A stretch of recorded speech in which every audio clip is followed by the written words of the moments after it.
Every night, people sleep in forests surrounded by animals that could absolutely ruin them. A camper crawls into a sleeping bag, zips the tent, turns off the flashlight, and just trusts a thin piece of fabric to separate him from bears, wolves, mountain lions, leopards, snakes, and whatever made that one sound nobody wants to identify at 2 a.m. And somehow, most people wake up, which is strange, because a sleeping human is not exactly an impressive animal. You are not alert. You are not fast. You are not armed. You are not scanning the darkness like some ancient warrior. You are lying there, unconscious, mouth open, probably snoring, wrapped in a sleeping bag like a confused burrito with socks. From the outside, it looks easy. A mountain lion should see a tent and think, finally, room service. A bear should smell a campsite and think, soft mammal, medium rare. A wolf should hear snoring and call the pack like, gentlemen, dinner has entered airplane mode. But they usually do not. Predators rarely hunt sleeping humans, and the reason is not because you are secretly powerful while unconscious. You are not. If a raccoon wanted your snacks badly enough, even that little masked criminal could embarrass you. The real reason is more interesting. Predators do not see you as easy meat. They see you as weird meat with consequences. That is the whole secret. A predator does not live like a movie monster. It does not walk through the forest thinking, whom shall I dramatically destroy tonight? A predator is a professional risk calculator with teeth. Every movement costs energy. Every injury can become death. Every strange smell could mean danger. And humans are one of the strangest animals a predator can encounter, because you do not smell like normal prey. A deer smells like deer. A rabbit smells like rabbit. A sleeping camper smells like soap, smoke, plastic, sunscreen, bug spray, toothpaste, dirty socks, beef jerky, fear, and that one hoodie that should have been washed 3 hikes ago. To a predator's nose, you are not natural prey. You are a chemical mystery bag. And predators do not love mysteries. They love patterns. A lion knows how a zebra moves. A wolf knows how an elk reacts. A cougar knows what a deer looks like when it is distracted. Predators spend their whole lives learning familiar prey, shape, speed, smell, weakness, escape direction, kick pattern, panic style. Then there is you. You walk upright. You smell artificial. You sleep inside a synthetic cave. You carry metal objects. You make fire. You shine lights. You travel in groups. You scream in languages. You throw things. Sometimes you have dogs. Sometimes you have bear spray. Sometimes you have one uncle who thinks clapping loudly makes him the king of Yellowstone. From a predator's perspective, humans are not simple. Humans are a bad business deal. And wildlife research keeps showing this. In the Santa Cruz Mountains of California, Justine Smith and researchers from UC Santa Cruz and the Santa Cruz Puma Project placed speakers near mountain lion kill sites. When pumas came back to feed, the speakers played either frog sounds or human voices. The pumas did not treat human voices like background noise. They ran. In 29 experiments with 17 pumas, the mountain lions fled in 83% of cases after hearing human voices. These are animals that can ambush deer, drag heavy prey, climb steep slopes, and move through darkness like shadows with muscles. And yet, a normal human voice was enough to make them abandon food. Imagine working hard for dinner, finally sitting down, then hearing 2 humans talking nearby and deciding, you know what? I am no longer hungry. That is not weakness. That is survival math. A predator giving up food is expensive. It already burned energy making that kill. Leaving it means lost calories. But the puma still leaves because the human voice changes the equation. The meal is not worth the risk. That is why sleeping humans are often ignored. Not because predators cannot find us. Many can. They smell us. They hear us. They may pass close to camp while people sleep. But finding something and choosing to attack it are completely different decisions. A predator may stand in the dark, smell your tent, hear you breathing, and still think, nope, too weird. And honestly, fair, you are a strange package. You are lying in a fabric triangle that flaps in the wind, smells like plastic, contains a mammal wearing synthetic clothes, and makes random noises all night. Sometimes the package coughs. Sometimes it rolls over. Sometimes a zipper screams. Sometimes a flashlight blasts out like a tiny sun. Sometimes another human nearby wakes up and says, "What was that?" To us, that is camping. To a predator, that is a haunted sandwich bag. And predators generally do not attack haunted sandwich bags. There is another layer. Humans have a reputation. Not you personally. You may be very polite. You may say thank you to vending machines. You may apologize when someone else bumps into you. But humans as a species are terrifying. We control fire. We travel in groups. We kill from a distance. We change landscapes. We bring dogs. We remember attacks. We retaliate. For thousands of years, any predator that got too comfortable around humans was more likely to be trapped, hunted, chased away, or killed. That creates a powerful filter. The bold animals that treated humans like normal prey often did not survive long enough to pass on that boldness. The cautious ones lived. They reproduced. Their offspring inherited or learned caution. Over time, humans became something predators usually avoid unless the normal rules break. This is why many wild animals do not just fear one human. They fear the category: human smell, human voice, human camp, human light, human fire, human group. A sleeping camper may look harmless, but to a predator, that camper is attached to the long, ugly history of humans being unbelievably dangerous neighbours. And even when animals shift into the night to avoid us, they are still often avoiding us. In 2018, Caitlin Gaynor and other researchers published a global study in Science showing that mammals increased their nocturnal activity around human disturbance by an average factor of 1.36. In simple words, many animals are rearranging their schedules to avoid us. That is both impressive and a little rude. The forest basically sees humans arrive and says, "Fine, we will use the night shift." Then humans go camping and enter the night shift too. Now the animals are like, "Why are they here? This was our time." But still, most predators do not automatically attack because the same caution remains. Humans at night are still humans. Human smell in the dark is still human smell. Human voices in camp are still human voices. Smoke is still smoke. Fire is still fire. And fire is one of humanity's oldest cheat codes. Long before houses, roads, farms, cities, phones, and camping chairs with cup holders, humans learned how to make fire.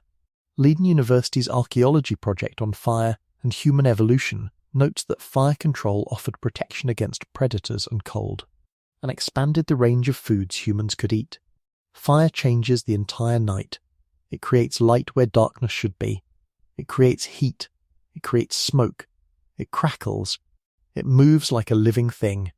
Most animals know fire is dangerous. Wildfires have been killing animals long before humans ever roasted the first prehistoric dinner.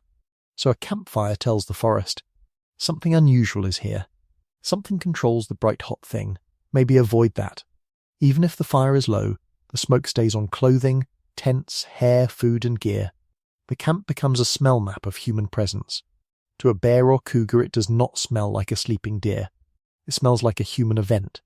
And predators do not like human events. But here is where humans accidentally ruin their own protection. Food. Many dangerous encounters are not predators hunting humans. They are predators following human food. That difference matters. A bear may not want to eat you. It may want the peanut butter, granola bar, toothpaste, bacon grease, trash bag or cooler you treated like it was protected by good vibes. The bear follows the smell. The smell leads to camp. Camp leads to the tent. And now the sleeping human is lying right next to the thing the bear actually came for. This is how people turn themselves into side dishes. The National Park Service warns that bear attacks are rare, and most bears are interested in protecting food, cubs or space. That is important because it destroys the movie version of bear behavior. Most bears are not roaming around thinking, human tonight. They are thinking, what is that smell? And if that smell is your snacks inside the tent, congratulations, you have made a terrible reservation. This is why parks tell people to store food properly, keep scented items away from sleeping areas, and keep a clean camp. Not because rangers enjoy ruining your fun, Because once an animal learns that humans equal food, the math changes. A cautious bear becomes a bold bear becomes a dangerous bear, and a dangerous bear often becomes a dead bear, because wildlife managers may have to kill animals that repeatedly threaten people. So leaving food out is not cute. It is training the forest to make bad decisions. Predators rarely hunt sleeping humans because normal predators prefer normal prey. But if you teach them that human camps are snack machines with zippers, you can break that rule. This is also why attacks, when they happen, usually have context. In 2016, Vincenzo Penturiani and colleagues published a scientific reports paper on large carnivore attacks in developed countries. They found these attacks are rare, but many involve risk-enhancing human behavior, children left unattended, unleashed dogs, people moving at twilight or night, people approaching females with young, or people getting too close to danger without understanding it. Nature does not attack randomly as often as movies suggest. Often humans walk into the wrong situation holding confidence like a coupon. A predator defending cubs is not hunting you, it is removing a problem. A bear surprised at close range is not planning a menu, it is reacting. A cougar watching a small unattended child is not thinking about adult humans, it is seeing a vulnerable target. An animal conditioned to human food is not following ancient instinct, it is following bad training we gave it. That is why the safest camper is not the toughest camper, it is the least stupid camper, the one who stores food correctly, the one who keeps distance, the one who does not take selfies with wildlife, the one who does not sleep beside a half-open bag of jerky like the tent has diplomatic immunity. Because a tent is not armour, a tent is fabric with confidence, and confidence is not bear-proof. Now let's talk about injury, because this is the predator's biggest fear. Predators cannot afford mistakes. A wolf with a broken leg cannot clock into desk duty. A cougar with an injured jaw cannot order soup. A bear with a damaged eye does not get paid leave. In the wild, injury is not inconvenience. Injury can be a slow death sentence. So predators are conservative. They choose prey that gives them the best odds. A sleeping human may look easy, but the risk is unknown. What happens when it wakes up? Does it scream? Does it kick? Does it have a knife? Is there another human nearby? Does the tent contain a dog? Will 10 humans wake up and rush over with lights, spray, rocks, and panic strength? Predators hate uncertainty. A rabbit is simple. A deer is familiar. A tent is a lawsuit. That is why a predator might walk around camp instead of through it. The possible calories are not worth the possible disaster. And humans are rarely alone. Even when you sleep, your camp is a group signal. Multiple tents. Multiple voices. Multiple smells. Footprints everywhere. Fire rings. Cookware. Gear. Headlamps. Zippers. Snoring. Someone waking up to pee at exactly the worst possible time. To a predator, this is not one helpless animal. This is a noisy committee. And committees are dangerous. Predators often look for isolated prey. The weak one. The separated one. The one at the edge. A group of humans, even asleep, can turn chaotic fast. One scream wakes everyone. One flashlight becomes 5. One person yelling becomes a whole camp, banging pots and shouting like the world's worst marching band. A predator wants a clean hunt. Humans offer drama. This is also why your own sleep is not as helpless as it feels. You may feel completely dead to the world, but your brain is not fully offline. Sleep researchers have shown that the brain continues monitoring some outside signals. A 2022 study by Mohammed Amin and colleagues found that unfamiliar voices during sleep triggered brain responses linked to a sentinel processing mode. Basically, even asleep, the brain keeps one little security intern working in the basement. That intern is not perfect. Sometimes it ignores thunder but wakes you because the refrigerator made a weird click. Still, it exists. Unfamiliar sounds can pull you closer to waking. A branch breaking near camp, heavy footsteps, an animal breathing, a strange rustle.